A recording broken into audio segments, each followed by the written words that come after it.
So, as you know, we are at the fag end of chapter 5. We completed the 26th verse in the last class. We'll just read that again. Kama krodha vimuktanam yatinam yatachetasam abhito brahma nirvanam vartate viditatmanam. So last class we saw this verse, which meant for those who are free from desire and anger, whose mind is under control and who know the self, there is liberation here and hereafter. So with that verse, the topic is of the 5th chapter has been completed. So literally this was the last verse in the 5th chapter, but Krishna is going to talk a little about what is going to come in the next chapter. So like when you watch a serial, at the end of the serial they will show you brief clips of what is going to come in the next episode. So here Krishna is going to briefly, in the next 3 verses, he is going to briefly give a glimpse of what is going to come in the next chapter.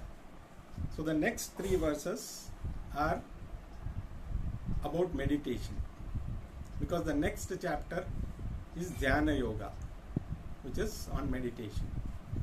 So he is briefly giving introduction to, a very brief introduction to in meditation in this coming 3 verses, just to get Arjuna and through Arjuna get all of us prepared for what is going to come. So now let us proceed to verse number 27, 28. They are going to be together. So we'll read 27. Sparshant kritva bahirbahyam chakshushchaivantare bhuva bhuvoha pranapano samau kritva nasabhyantaracharino yatendriya mano buddhihi buddhir munirmoksha parayanaha vigatecha bhayakrodho yaha sada mukta evasaha. So now here Krishna is introducing the topic of meditation. Now meditation is a very big subject. There are different types of meditation. Why one should meditate? What is one's goal of meditation? So it's a very wide topic. But when it comes to Vedanta, it is a different meditation from all the other meditations, because here we are going to meditate upon what we have learnt. So the meditation, the object of meditation is the knowledge that we have gained through Vedanta. So here he is first, in the 27th verse, he is talking about what is the preparation for meditation. Now why should we meditate? Because in this context, we may have other types of meditation which may have different goals, but here in this particular context, because when we, for example, now we are studying Gita, we use the conscious mind, but after a day or two, whatever we have studied now may not be in our memory. We may remember a few things, but we may not remember in total what we studied in each class, because we are using the conscious mind. So everywhere in all our this thing, actually we use more of the subconscious mind than the conscious mind. The conscious mind is only used briefly, but whatever our actions, reactions, everything comes from our subconscious mind. Even a reaction like anger comes from our subconscious mind. It is not that consciously if we say, okay, now get angry. Is it possible to get angry? Please get angry. If I tell you, just please get angry now, you will not. It is not possible. So no reaction can be consciously done instantly. So it needs some backing from the subconscious mind. So anger, for example, is pent up feelings over a period of time in the subconscious mind, where at a particular moment it comes out. So it is the subconscious mind which dictates all our actions, to be honest. Even, for example, today when I was chanting also, like you chant either Lalita Sahasranam or Vishnu Sahasranam, anything. Initially, consciously you look at each verse and chant it. But over a period of time, it is already imprinted solidly in your subconscious mind. So even if you have a book in front, you are not reading actually. It is just coming out on its own. And your thoughts may be elsewhere. That's what I realized also. I am thinking of something else, but I am chanting. So it is on autopilot kind of a thing. Even driving, for example. Driving also, when we drive, only initially when we learn driving, we are very conscious about when to put the gear, when to accelerate, when to put the brake. We are very conscious when we are learning. But once we learn, it automatically happens when to change the gear. Automatically when the speed comes down, you go to the lower gear. When you pick up speed, you don't think, okay, now should I go to the second gear or should I go to the third gear? It just happens automatically. So whatever we have studied in Bhagavad Gita, it has to come out automatically. The entire teaching should infiltrate into our system, subconscious, and probably because the mind has got three parts: conscious, subconscious, and the unconscious mind. So subconscious mind is what dictates all our actions. Unconscious mind is probably the this thing of our past lives, which we don't have access, but some of them may come out at particular time without us realizing. We may go somewhere, we may feel we have been here before, but we don't know when. We might have met somebody, we meet somebody, we even for the first time, we feel this person I have known. So unconscious mind we may use sometimes without our knowing, but generally the subconscious mind dictates. So the more we imbibe the teaching into the subconscious mind, our system will be completely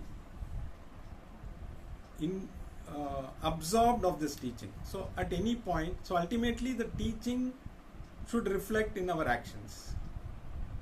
So for that, it has to penetrate through to the subconscious mind and maybe to the unconscious mind also.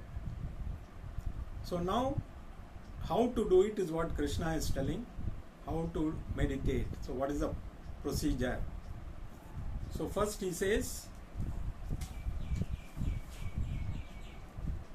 keeping the external objects external. So external objects should not come in the way, because all the five senses, they bring in information to us, and our mind is always focused on that.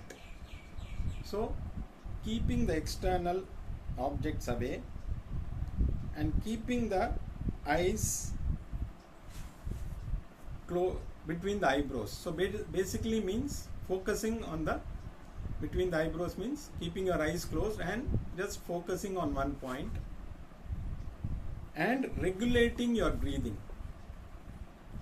So focus on the breathing and focus on your inhalation and exhalation, make them smooth. So basically this is what pranayama is about, and it also established the strong connection between the mind and the breath. So this we have already seen. So the moment the mind is disturbed, you will see that the breathing also becomes very uneven. So when we are angry, we can see how the breathing becomes heavy. When we are relaxed, we can see how the breathing becomes smooth. So by just observing the breath, we can know the state of the mind, and by controlling the breathing process, we can change the state of the mind. So by breathing smoothly, evenly, focusing on the inhalation and exhalation, the mind will be relaxed. So this is what we normally do in pranayama. There are different types of pranayama, but that again requires a lot of maybe understanding, training. The simple way is all of us anyway have to breathe. So without that we may not be here to talk. So we just focus on the breathing, on the inhalation and exhalation, and make it smooth, whereby automatically your mind will settle down for meditation. And then once the mind is relaxed and your eyes are, so you withdraw from the external thoughts, because all the external thoughts are going to disturb us, which prevents us from meditating upon anything. So the moment we close our eyes, we think of all the problems around us, or even the good and the bad, both come to our mind. So for some time, let us keep all the thoughts away. Whether they are good or bad doesn't matter. Just keep all the thoughts away, and closing the eyes. You can also open the eyes and still meditate, but eyes are the most powerful means of input to the mind, because anything which moves will attract the attention of the eyes, and that will trigger thoughts. So if we are very advanced, maybe we will be able to meditate even with our eyes open, but initially it is better to keep the eyes closed. So once you do that, you master the organs of action, the senses, the mind, intellect, and focus on the teaching. So the more you focus, so the goal is for the person whose goal is to attain liberation, for him this will lead to liberation, because meditation is not the means for liberation, but by constantly listening, like already we have understood what is Shravanam and Mananam. So regular listening and absorbing and finally meditating upon the teaching is going to liberate us. So the more we are able to focus, so keeping the mind focused on only the teaching, for that you need preparation of the mind, for which Krishna has suggested. Keep your eyes closed, focus on the breathing, calm down the mind, keep the external thoughts away, and then focusing, keeping the mind free from any other thought, focusing on the teaching, leads one to liberation. So we should be very clear here that the goal of, by merely meditating we will not attain the goal. So no, in even in yoga we have the Ashtanga Yoga, where Samadhi is the ultimate in Ashtanga Yoga. But Samadhi will not give moksha. Samadhi will give you a very calm mind, peaceful mind, but it will not give you moksha unless during Samadhi you are focusing on the teaching. So if somebody is looking for liberation, if somebody is looking for a calm mind, you can go for different types of meditation depending on what you are looking for. But if you are looking for moksha, here this meditation is meant to reflect or meditate upon the teaching which will lead you to moksha. So we should be very clear. Any other form of meditation is not going to give you moksha. You may get many other benefits, but definitely you will not get moksha unless you reflect upon the teaching. So this is very clear.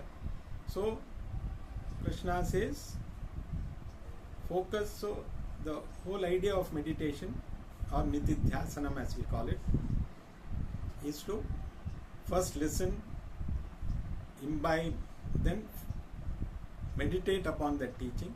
So slowly your subconscious mind is completely, over a period of time, like when you have a cup of coffee, suppose you put sugar, unless that, if you drink without actually without stirring, the sugar will remain at the bottom. Suppose somebody has given you coffee and without stirring you just drink it, you will feel, oh, this coffee is not good because it is not sweet. So you tell that person, you have given me coffee without sugar. He says, no, it's coffee. Sugar is there in the coffee, you have to mix it. So similarly, you have to, once the sugar mixes, the coffee and the sugar cannot be differentiated. It is completely mixed. So similarly, the knowledge should be completely absorbed in the subconscious mind, so that in any situation, at any point, it is available for us to, it will automatically come to the forefront. So this is the purpose of meditation. So it's a process, lengthy process. It's not going to be just you sit and then you just reflect upon and then you gain moksha. It doesn't happen that way. It's a gradual process. The more you keep on stirring, the more maybe the sugar in the coffee will dissolve when you stir 2-3 times. Here the process takes longer. So you have to keep on stirring,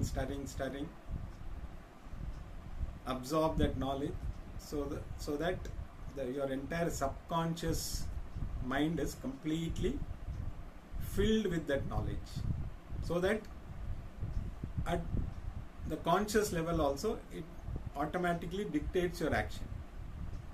So that is the process. So meditation is an important part of the process, because just listening alone is not going to give moksha. You have to ultimately absorb that knowledge. So that is what in these 2 verses Krishna has mentioned. Now let us go to the 29th and the last verse of this chapter. Bhoktaram yajya tapasam sarvalokam maheshwaram srahidam sarvabhutanam yatva mam shantim richati. So Krishna says, knowing me. Now here when Krishna says knowing me, it is not Krishna. It is the Lord or Ishvara. And it is not just Ishvara, it is Maheshwara. Because Ishvara, the title Ishvara can be given to anybody. This can be quite misleading, because if everybody is Ishvara, then what is the difference between that Ishvara and the other Ishvaras? So Maheshwara means the ultimate Lord. And knowing the ultimate Lord, who is the sustainer of everything, rituals and disciplines, who is the friend of all beings, one gains ultimate peace or liberation. So when you say knowing means, ultimately it means knowing yourself, because knowing the Lord means knowing yourself. So once the knowledge is completely imbibed, you are completely absorbed in the knowledge, you realize that the Ishvara that you have been meditating upon is none other than you. So it is not that you meditate upon Ishvara and you gain moksha. It is realizing that that Ishvara is you yourself. So this process takes a long time. It doesn't happen overnight. But this is the ultimate goal. So it's a continuous process, Shravanam, Mananam, Nityadhyasanam. So this keeps on going on and on and on and on. So that is why in the method of teaching, Krishna will introduce the same topic again and again and again. We may feel that, okay, this he already talked in the previous chapter. In fact, in the second chapter itself, all the topics are covered, because that is the index of the entire Bhagavad Gita. And in 18th chapter, again he will summarize all the things that we have learnt in the other chapters. And in each chapter, it is not, though there is a title of a chapter, it doesn't mean it only contains that particular topic. It will also cover other topics also.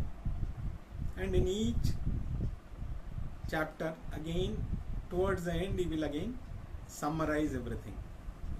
And this, we have to do it continuously.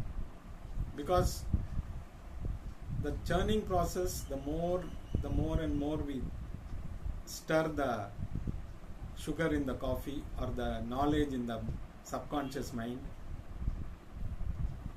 that will become like the coffee becomes sweeter, the subconscious mind becomes more knowledgeable, and that knowledge, so automatically even when you wake up, at any point that knowledge is available. Even if you are in deep sleep, when you wake up, you don't have any doubt that you are that Ishvara. Initially it is very difficult for us to first of all accept that you are Ishvara, because how can I be Ishvara? As the knowledge starts flooding your subconscious mind, it starts getting imbibed in the subconscious mind, slowly you start getting into that feeling that, how can be Ishvara, to maybe I am Ishvara, and then ultimately the firm knowledge that I am Ishvara. So this is a continuous process, and this is only the 5th chapter. We have another 13 chapters to go, and the topic is going to be the same. The topic is only self. There is nothing different, but how it is approached and how to imbibe that knowledge. See, he is also giving practical solutions. Okay, your first step is to want to study Bhagavad Gita. The second step is to find the right source to study Bhagavad Gita. Then attending classes regularly. Then putting those practices into, putting those the knowledge that we have received into practice, and then getting completely absorbed in that knowledge. So this is a continuous process, which there is no other way if the goal is moksha. If people have some other goal, they need not even come to Bhagavad Gita class, because let us be honest, 99.9% may not be interested, because there are so many things to keep us engaged in the world that first of all, people feel only when your hairs turn grey and you are not able to do your things quickly, you realize, okay, maybe I should start attending Bhagavad Gita class now. So and for some people, old age also, they want to fulfill all their unfulfilled desires. So a lot of people, each of us has their own, we come to fulfill our desires. So whatever strong desires are there, people fulfill them. Like somebody is traveling, after retirement they visit. I know a lot of people who are either going to different countries. Now earlier they used to go to only holy places. Now it has been extended to the entire world.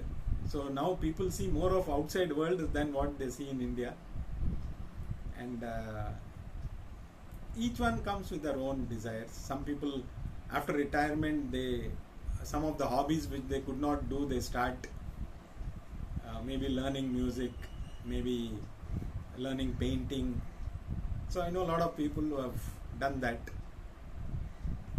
And if you go without completing those desires or fulfilling all those desires, again next birth you are going to come back and fulfill those desires. So the lesser the desires we have, the better, if you are keen on moksha. Otherwise people say, okay, what is there? If there's a next birth, I will come back and continue whatever my desires are there. So again and again, birth and death will continue. But if somebody feels, okay, enough of all this suffering, because if you look at it, there is more suffering than happiness in all humankind. So is there any way out to get out of this cycle of birth and death? There's only one way, attain moksha. And how to attain moksha? Listen to Krishna, follow the methods he has said, because there may be a lot of other people who have their own methods, but since we consider Krishna as the Lord, whatever comes from him must be the best as compared to, so we cannot say whatever this person said is wrong, that person right is good. That is each one's choice. But if it comes from the Lord, there's a chance of it being the best is good. So let us follow Krishna, study the Bhagavad Gita and move towards moksha. The process has started. It will continue in the next birth also. If we don't attain moksha here and now, it will continue, because this unfulfilled desire of moksha will take, if all the other desires have been more or less taken care of, and moksha has been the ultimate goal before we leave the body, the next birth will be helpful, will be more conducive towards that goal. So the main focus will be on that goal. Maybe that's why we have many sannyasis or jnanis at a very young age, because probably their unfulfilled desire was to gain moksha, which in the next life they start off early. So this is the process. So with this, the 5th chapter comes to an end, and we will continue the journey in the 6th chapter, which is again going to be on meditation. Of course, many other topics will also be covered. So let us end the 5th chapter. Iti Srimad Bhagavad Gita su Upanishatsu Brahma Vidyayam Yoga Shastre Sri Krishna Arjuna Samvade Sannyasa Yogo Nama Panchamodhyayah.